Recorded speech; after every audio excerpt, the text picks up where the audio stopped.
Hey guys, welcome back. Today we're going to be talking about misleading graphs and situations.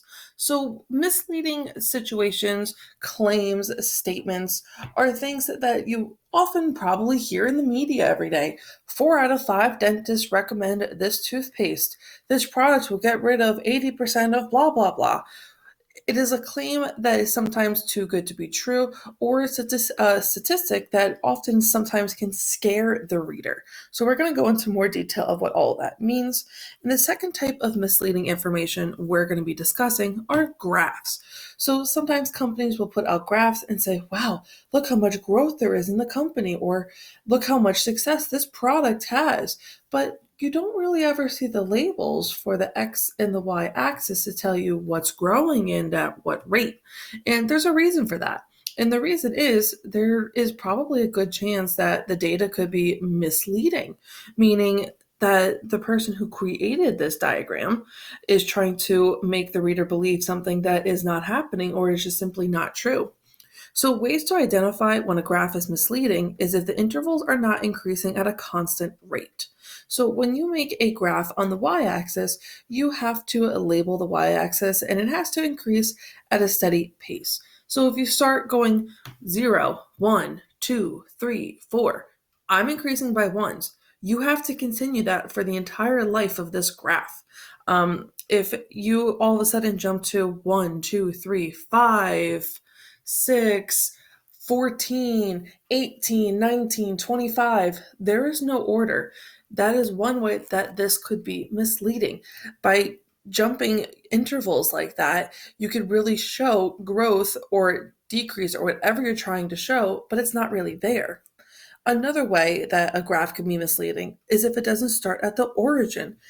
I know when I start a walk around my neighborhood, I start at 0 steps. I don't start at 5 steps. I don't start at 10 steps. I start at 0 steps. Graphs have to start at 0 too. If they don't start at 0, they are just misleading and the information is not valid. If you see a graph that has a break in it, though, the small squiggly, then that's totally fine. That's just telling the reader, hey, I have a huge piece of data and I don't want to start it until this number. And the third type of graph that can be misleading is if your data is out of order to show a favorable outcome. So if you're trying to show weight loss over a few months and you take the months and put them out of order to show, oh wow, look how much weight I've lost. But in reality, maybe 1 month you gained a few pounds and then the next month you lost double and then you gained again. It's showing something that is going to not be true. Yes, the data's right, but because it's out of order, you can't take it for fact. So I'm going to do an example graph for you just to show exactly what I'm talking about. So let's talk about the first one first with your intervals. So I could go 1, 2, I don't know, 5, 9, 11, 12, 24. Those are not in any specific order. So you can't take whatever is graphed here, whatever it is, for fact because of this situation. Another way that your graph could be misleading is if you do not start at 0. So if my data started 1, 2, 3, 4, so on and so forth. Like I said, I don't start a walk around the block at 1 step. I started at 0 steps. Another way you can really tell that something is going to be misleading is because the data is out of order. So let's say this is January. We're going to go back to the weight loss example. Then we go to March. Then we go back to February. And then we go to October. Yes, they're all months of the year, but they're out of order. Once you see that that is out of order, you cannot take it for fact. Let's talk about situations that you're going to hear in claims because you're actually going to see this more in real life than you will the graphs.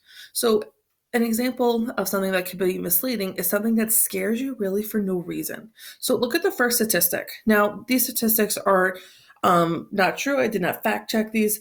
I just created these for discussion's sake.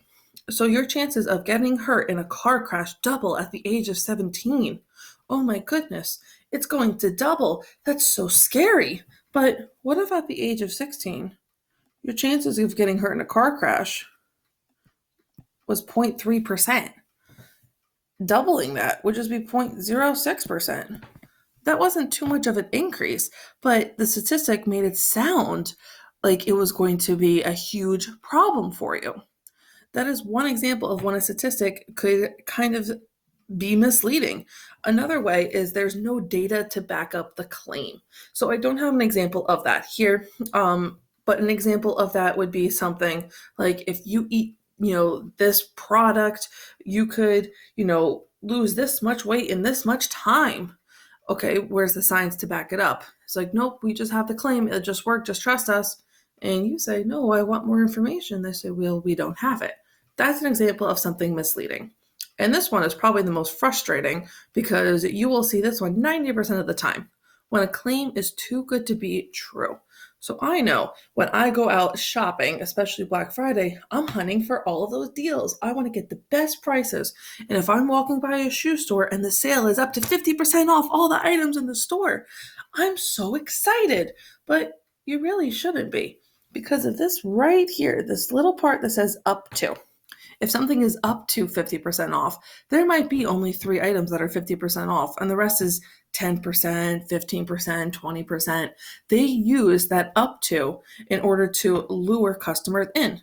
Next time you're out walking around or online shopping, look for that little tiny up to.